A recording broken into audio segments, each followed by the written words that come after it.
오늘도 제풀에 참여해 주신 여러분에게 감사드립니다. 옆에 있는 분과 사랑의 인사 나누시겠습니다. 사랑합니다. 잘 오셨습니다.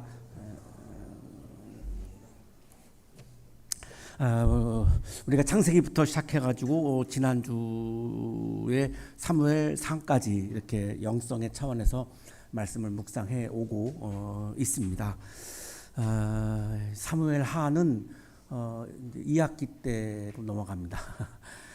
오늘은 종려주간이어서 종려주일 본문을 묵상하겠고요. 다음 주부터는 여러분이 질문이 들 만한 주제, 여러분이 신앙생활 하시면서 이건 좀 궁금하다, 질문이 있다, 이렇게 생각되는 거를 가지고 또 이제 6월 종강까지 5월 한 달 동안 그렇게 말씀 묵상했는데, 다음 주가 이제 부활절 주간이어서 부활은 역사적인 사실인가? 이게 궁금한 분들이 많이 있을 것 같습니다. 이 부활, 예수님의 부활이 역사적인 사실입니까?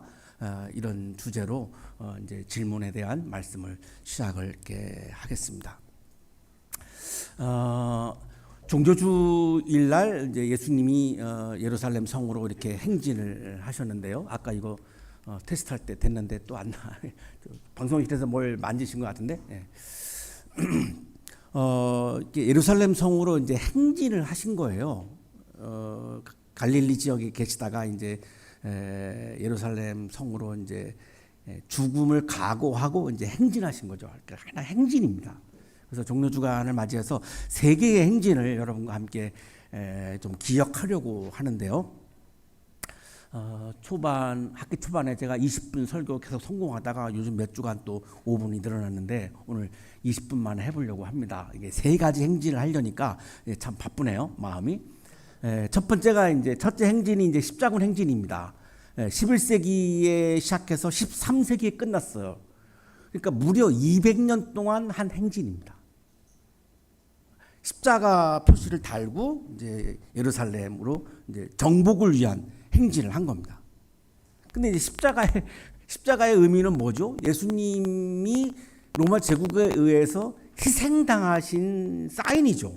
십자가라고 하는 거는 예수님이 로마 제국에 의해서 희생당하신 거지. 오늘 찬양에도 나오잖아요. 예수님의 피밖에 없다. 예수님이 피를 흘리신 거지. 남에게 피를 흘리게 한 게 아니에요, 십자가는. 그런데 십자가를 달고 예루살렘으로 진군을 하고 행진을 해가지고 많은 사람들을 죽이고 콘스탄티노플까지도 가가지고 같은 기독교인들을 또 막 죽이고 했던 그런 사건이 이 십자군 행진입니다. 이게 참 또 어렵네요. 이게 안 넘어가요. 이 교황 우르바노 2세가 예루살렘 성지를 우리가 탈환해야 된다, 이렇게 역설을 해요. 그러니까 이제 유럽의 많은 군중들이 이제 거기에 이제 화답을 해가지고 1096년부터 200년 동안 예루살렘을 정복하는 8차례의 십자군 행진을 합니다. 이 아랍의 역사가 중에 이브н 알 아시르라고 하는 역사가가 이 첫 번째 8차까지 이루어졌는데 1차 행진 때에 무려 예루살렘에 있는 사람들, 부녀자와 아이들을 포함한 7만 명 이상의 사람들을 살해했다, 이렇게 기록을 하고 있습니다. 역사가들에 의하면 적게 따지면 한 40만 명, 8차례까지 다 해서 포함하면 많게는 100만 명. 제가 챗GPT한테 물어봤어요. 이게 정확한 기록이 없기 때문에. 그랬더니 챗GPT는 뭐라고 대답하냐면 100만 명에서 300만 명입니다, 이렇게 답을 하더라고요. 이게 정확한 수치는 이렇게 계산이 안 돼 있기 때문에 그냥 추정인데요. 어쨌든 간에 수십만 명의 사람들이 목숨을 잃은 겁니다. 자, 그 모든 목숨은 뭐죠? 하나님의 생명입니다. 하나님의 생명은 인간이 함부로 하면 안 되는 겁니다. 이걸 함부로 한 게 카인입니다. 그러면 오늘날에도 내가 누군가를 죽인다라고 하는 말은 카인의 삶을 따르는 거죠. 저는 개인적으로 사형제도도 저는 반대합니다. 그냥 무기징역하면 되죠.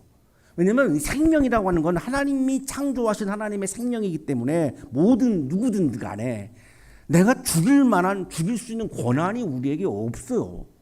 니체는 그래서 이 십자군 전쟁을 가리켜서 고등해적질이다, 이렇게 비판을 했습니다. 고등해적질이다.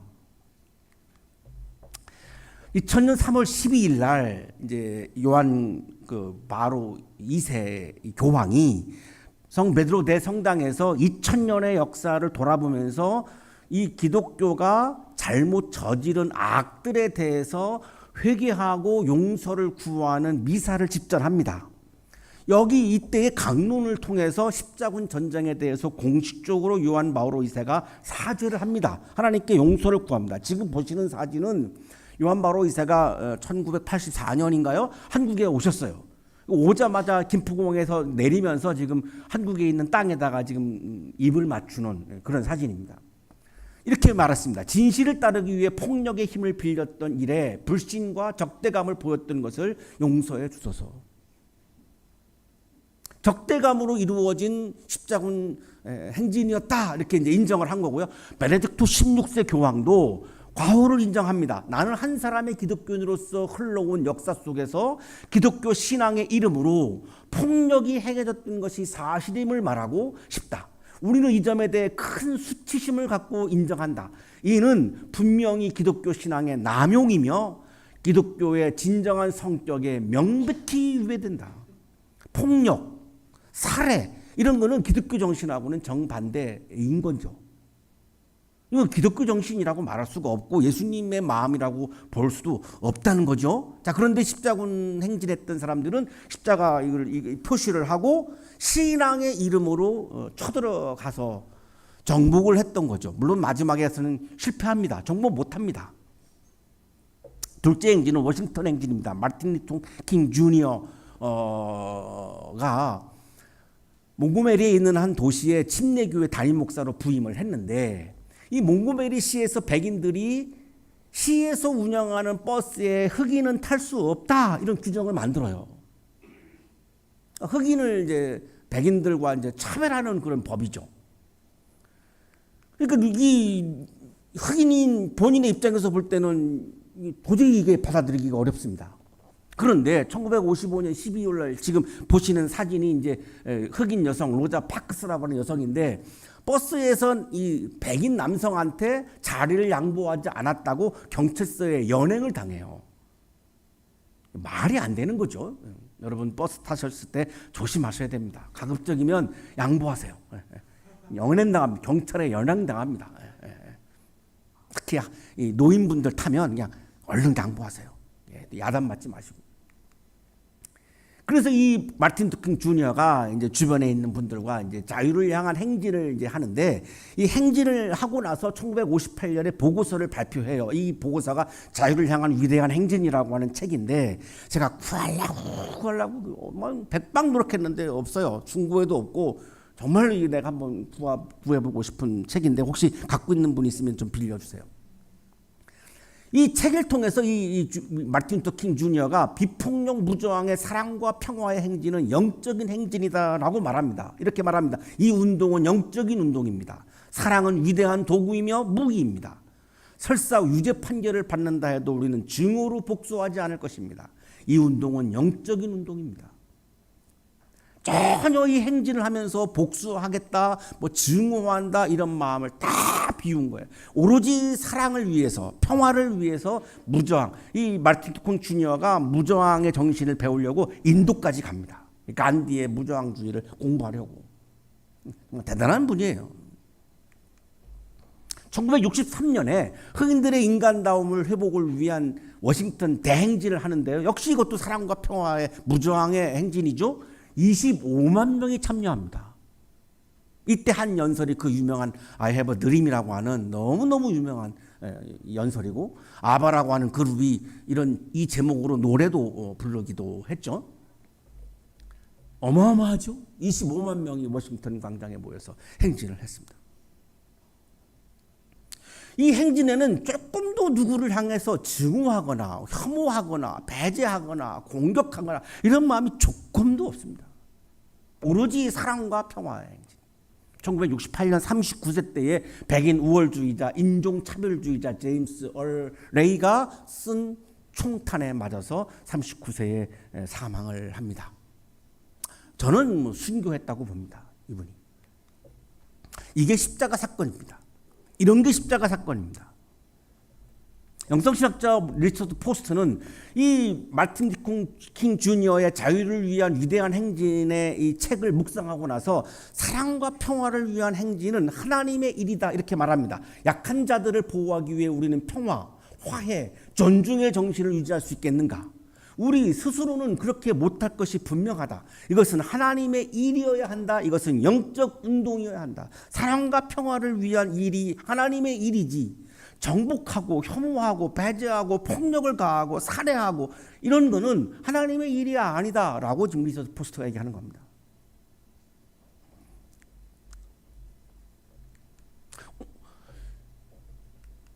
오늘의 질문은 십자군 행진처럼 신앙의 이름으로 타자를 정죄하고 정복하는 것이 기독교의 영성인가? 워싱턴 행진처럼 약한 사람들을 사랑하고 환대하는 것이 기독교의 영성인가? 이게 오늘의 질문입니다. 이 질문을 하는 이유는 여러분이 앞으로 인생을 살아가는 것 자체가 행진이에요. 행진을 하시고 있는 거예요. 또 계속해서 행진을 하셔야 돼요. 멈출 수가 없어요. 걸어가야 돼요. 여러분 앞으로 미래를 향해서 행진을 하는 거죠. 근데 내가 하는 행진이 어떤 행진이냐가 중요한 거 아닙니까? 왜? 그것에 따라서 내가 행복할 수도 있고 불행할 수도 있어요. 내 삶이 따뜻할 수도 있고 차가울 수도 있어요. 무엇을 위한 행진을 여러분 하실 것인가 이거예요. 정복하고 뭐 막 이렇게 폭력을 행하고 다른 사람 타자를 막 억누르고 지배하고 이런 행진을 하실 건가? 사랑과 평화를 창조해내는 그런 의미 있는 행진을 할 것인가? 여러분 결단을 하셔야 되거든요. 여러분이 어떤 인생의 목표를 세우실 때 이게 결정을 하셔야 됩니다. 여러분이 내가 강요하진 않습니다. 다 사람마다 다 가치관이 다른 거니까 강요하려고 하는 게 아니라 여러분이 어떤 선택을 하시려고 하시는가를 묻는 겁니다. 근데 저는 오늘 목사로서 기독교 영성은 이런 거다라고 하는 말씀을 드리는 거지 강요할 마음은 없어요. 다 여러분 다 여러분 성인이시니까요. 이 질문에 대한 답을 세 번째 행진에서 찾으려고 하는 건데 이 세 번째 행진이 종려주일날 예수님이 예루살렘 성으로 행진하신 예수님의 행진입니다. 여기서 답을 찾으려고 하는 거죠. 이게 기독교 행진의 본질이니까. 예수님의 행진이 기독교 행진의 본질이죠. 예수님이 이제 갈릴리를 떠나가지고 100km가 넘어요. 100km가 넘는 길을 이제 요단강을 쫙 이제 강변을 따라가지고 이제 예루살렘으로 이제 가는데 죽음을 각오하고 가시는 거예요. 여리고로 이제 오셨고 여리고에서 이제 감람산, 올리브산이라고도 하는데요. 여기 이제 가요. 그러고서 거기서 다시 이제 예루살렘으로 들어가시는 게 이제 예수님의 예루살렘 행진인데. 감람산에서 올리브산에서 제자들에게 말씀을 하세요. 마을에 가가지고 새끼 나귀 한 마리를 끌고 와라 이렇게 말씀하세요. 지금 보시는 저 산이 올리브산이에요. 그러니까 막 높은 산이 아니고 예루살렘 주변에 아주 낮은 산이에요. 굉장히 낮은 뭐 산은 산이죠. 어쨌든 간에 산은 산이 그러니까 이상하네요. 산은 산이다 물은 물이다 뭐 이런 게 또 막 돼버린 이상하네요. 의도하진 않았는데 저것도 분명히 산이잖아요. 그래서 올리브 기름이 많이 나오죠. 저기서 올리브 기름이 굉장히 건강에 좋다고 하는 거 아니에요? 여기 전문가 교수님도 계시는데. 그래서 이제 뭐 좀 시간이 없으니까 줄이겠습니다. 뭐 이렇게 새끼 나귀를 끌고 가서 내놓으라고 하니까 이 새끼 나귀 주인이 얼마나 황당해요. 아니 내 건데 왜 내놓으라고 그래? 이렇게 당연히 저항할 거 아니에요. 그러니까 이 부분은 생략할게요. 시간이 없으니까. 그래서 어쨌든 이게 이제 끌고 오는데 왜 말이 아니고 새끼 나귀일까요? 아니 멋지게 행진을 하시려면 말을 타고 들어가셔야 되는데 그것도 백마. 그래야 백마 탄 기사가 되는 거 아니에요. 총각이셨는데 백마 탄 기사가 될 거 아니에요. 이게 백마를 타셔야. 근데 왜 하필이면 이게 또 새끼 낙입니까? 이유가 있습니다. 정복을 위한 행진이 아니라 사랑과 평화를 위한 행진을 하는 왕임을 암시하는 겁니다. 스가랴 9장 9절 10절에 이렇게 이거를 뒷받침하고 있는데요. 내 왕이 내게로 오신다. 그는 온순하셔서 나귀 새끼인 어린 나귀를 타고 오신다. 왕은 한 번도 안 탄 어린 새끼 나귀를 타는 전통이 있었어요. 유대 사회에. 이게 왕을 상징하는 거예요. 내가 에브라임에서 병거를 없애고 예루살렘에서 군말을 없애며, 그러니까 말을 안 타죠. 말은 전쟁 도구니까. 전쟁할 때 쓰는 활도 꺾으려 한다. 그 왕은 이방 민족들에게 평화를 선포할 것입니다. 이게 메시아를 예언하고 있는 말씀인데 우리가 기다리고 있는 메시아는 어떤 메시아냐, 어떤 왕이냐, 전쟁을 통해서 정복하는 왕이 아니고 아주 순하고 다 전쟁 도구를 다 없애고 사랑과 평화를 선포하는 사랑과 평화의 왕이다. 그 사랑과 평화의 왕은 말을 타지 않고 새끼 나귀를 타신다. 이렇게 예언한 거예요. 그러니까 이게 예수님이 어린 새끼 나귀를 타는 이유가 지금 여기에 있는 거예요. 이거는 유대인들이 다 알고 있는 성경 말씀이거든요. 구약에 나오는. 그래서 결국은 새끼 나귀를 타고 이제 행진을 하시는데 제자들이 이제 겉옷을 그 새끼 나귀 등 위에다가 이렇게 올려놓고 그 뭐라 그러죠? 이게 말 안장? 이게 안장에 해당하는 거죠. 그래서 이제 예수님이 이제 타시는데 많은 사람들이 막 몰려와요. 몰려와가지고 자기 겉옷을 벗어가지고 길에다가 막 펴요. 그리고 생나무 가지를 꺾어가지고 막 길에다가 깔아요.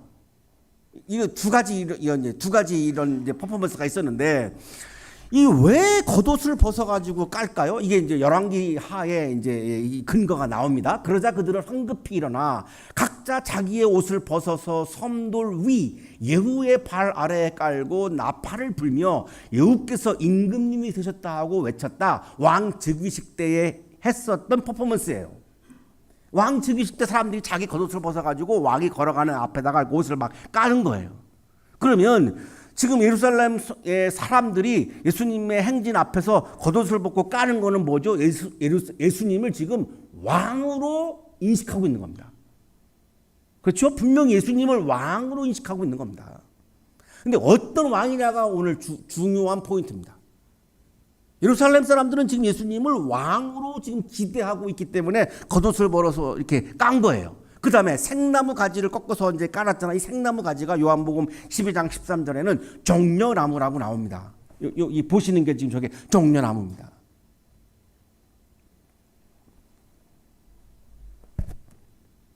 우리 한양대학교에서는 이제 저거를 지난 주일날 종려 주셨기 때문에 저거를 이제 이렇게 재단에 장식을 하고 내년도 성회 수요일 사순절이 시작되는 성회 수요일 때 저거를 태워서 재를 만들어 가지고 재에 안수를 합니다. 그렇게 하는 이유가 있는 거죠. 이 종려나무, 이 종려나무를 깔았는데 종려나무의 의미는 뭐냐? 이사야 19장 15절에 나오는데 종려나무처럼 귀한 자나 갈대처럼 천한 자나 가릴 것 없이 모두 쓸모가 없이 될 것이다. 종려나무는 굉장히 귀한 사람을 말하는 거고 갈대는 좀 천한 사람을 말하는 의미를 가지고 있습니다. 여러분은 갈대예요? 종려나무예요? 제가 볼 때는 종려나무입니다. 여러분 너무너무 귀한 분들입니다. 앞으로 대한민국의 미래가 여러분에게 달려있고 전 세계의 미래가 여러분에게 달려있잖아요. 여러분 스스로를 우습게 생각하지 마세요. 여러분 종려나무 같은 분들이에요. 한 분 한 분 다 귀한 분들이에요. 자, 왕으로 인식하는 것은 틀림이 없죠. 자, 근데 어떤 왕으로 인식하는지가 10절에 나와요. 호산나, 호시아나, 히브리어로는 호시아나, 우리를 구원하여 주세요. 왕에게 지금 외치는 거예요. 우리를 구원하여 주십시오. 로마의 식민지니까 우리를 구원하여 주십시오. 이렇게 외치는데 10절, 복되다 다가오는 우리 조상 다윗의 나라요. 다윗 왕과 같은 정치적인 왕, 군사적인 왕으로 기대하고 있는 겁니다. 당시의 예루살렘의 주민들은 예수님을 사랑과 평화에 가득한 하나님의 나라를 이루어가는 왕이 아니고 다윗처럼, 다윗 때가 전성기거든요. 영토를 엄청나게 확장했어요. 이 사무엘 하가 이제 다윗의 정치 부분인데 이게 이제 2학기로 넘어갈 수밖에 없는데 다윗처럼 우리 영토를 확장하고 로마의 식민지에서 우리를 구원하고 하는 왕으로 인식을 했기 때문에 종려나무 가지를 깔고 겉옷을 깐 거예요. 그래서 복되다 다가오는 우리 조상 다윗의 나라요. 잘못 이해한 거죠. 예수님을 잘못 이해한 거죠. 예수님의 인식이 오류가 있던 거예요. 예수님은 그런 분이 아니에요. 누군가를 정복하고 공격하고 뭐 혐오하고 배제하고 뭐 정죄하고 이런 예수님이 아니에요. 예수님은 그러니까 십자가에서 처형당하셨잖아요. 처형당하셨지 누구를 처형한 적이 없어요. 예수님은 한 번도. 제자인 베드로가 칼을 빼드리니까 못 빼게 맞거든요. 저는 그 부분 말씀 묵상하다가 만약에 예수님이 그걸 안 막았고 베드로가 칼을 썼다면 오늘날의 예수님은 존재할 수 없었어요. 누가 그분을 우리들의 구원자로 믿어요? 칼을 쓴 분을. 칼을 쓰면 칼로 망한다 이렇게 말씀하시거든요. 폭력은 안 된다는 거예요. 그러니까 폭력은 안 되니까 어떻게 해요? 내가 그냥 희생당하는 길밖에 없잖아요. 그래서 희생당하신 거예요. 그게 십자가의 의미예요. 십자가 사건입니다. 예수님은 정복을 통해서 다윗의 나라를 회복시키는 정치적인 왕이 아니었고 폭력과 전쟁과 지배가 없는 사랑과 평화가 충만한 하나님의 나라를 회복시키시는 사랑과 평화의 왕이셨고 하나님 나라를 위해서 희생당하신 겁니다. 예수님이 하나님의 나라를 자꾸 말하니까 로마 황제가 거슬리죠. 로마의 나라인데 지금 전 세계가 로마의 나라인데 자꾸 예수님이 하나님의 나라를 말씀하시니까 반역으로 본 거예요. 그래서 유대 종교주의자들을 이용해가지고 예수님을 십자가에다가 죄수로 처형한 사건이 십자가 사건입니다. 그게 내일 성금요일이죠. 우리 교회 한양대학교에는 내일 저녁 7시에 성금요일 예배를 여기서 드립니다. 프랑스 사상가 볼테르는 관용론 제14장 예수 그리스도가 가르친 관용이라고 하는 챕터에서 예수님을 닮는 길에 대해서 말합니다. 예수 그리스도가 남긴 거의 모든 말과 행동은 온유함과 인내와 용서를 가르치고 있다. 예수님은 우리들에게 온유함, 인내, 용서, 사랑, 평화 이런 거를 가르치고 있지 정복, 폭력, 살해 이런 거를 가르치고 있지 않아요. 당신이 예수 그리스도를 닮고자 한다면 처형자가 아닌 순교자가 되어라. 여러분이 앞으로 사시면서 누군가를 처형하는 일은 하지 마시래요. 차라리 내가 누군가를 처형해야 되는 상황이 온다면 차라리 그냥 희생을 당하세요. 그게 예수님을 닮는 길이고 그것이 하나님 나라의 기쁨을 맛보는 길이에요. 왜? 부활이 있거든요. 다음 주 우리가 말씀 묵상하겠습니다만 아니 그러면 내가 희생당하면 나는 뭡니까? 그럼 이거 뭐 어리석은 거 아닙니까? 아니에요. 다음 주일 부활 말씀을 한번 같이 묵상해 보자고요. 그렇지 않다고요. 내가 누군가를 처형하는 삶보다는 희생당하는 삶이 훨씬 더 여러분을 행복하게 하고 하나님 나라의 기쁨이 충만하게 한다는 거예요. 이게 볼테르의 얘기예요. 십자군 행진은 처형하는 행진이었고 마틴 킹 주니어 워싱턴 행진, 예수님의 종려주일 행진은 사랑과 평화를 위한 행진이었어요. 사랑하는 한양가족 여러분, 예수님께서 종려주일에 예루살렘을 향해 하신 행진은 혐오와 배제와 폭력과 정복을 위한 행진이 아니었습니다. 하나님의 나라를 갈망하시면서 행진하신 사랑과 평화의 행진이었습니다. 체풀을 통해 여러분의 마음에 제풀의 자리에 오셔서 여러분의 마음에 예수님의 사랑과 평화의 영성을 채우십시오. 나도 모르게 자꾸 내 마음을 채워가는 그런 정복하려고 하는 이런 욕망의 마음 이걸 자꾸만 밀어내시고 쉽지 않으니까 여기에 오셔서 예수님의 사랑과 평화의 영성을 내가 내 마음에 채워야 그 사랑과 평화의 영성이 정복하려고 하는 내 욕망의 마음을 자꾸만 밀어낼 수 있거든요. 내 인간의 힘으로 이게 어렵습니다. 아까 리처드 포스터도 그래서 하나님의 일이어야 된다 이렇게 말한 거예요. 사랑과 평화의 영성을 채우셔서 차가운 삶이 아니라 하나님 나라의 기쁨이 가득한 따뜻한 삶을 살아가시는 여러분의 삶이 되시기를 간절히 축원합니다.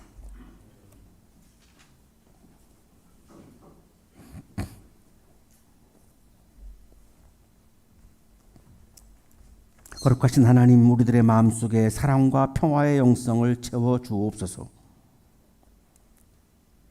이 땅의 사랑의 나라를, 평화의 나라를 확장해 가는, 하나님의 나라를 확장해 가는 그리스도인으로서 멋지게 살게 해 주옵소서. 예수 그리스도 이름으로 기도하옵나이다.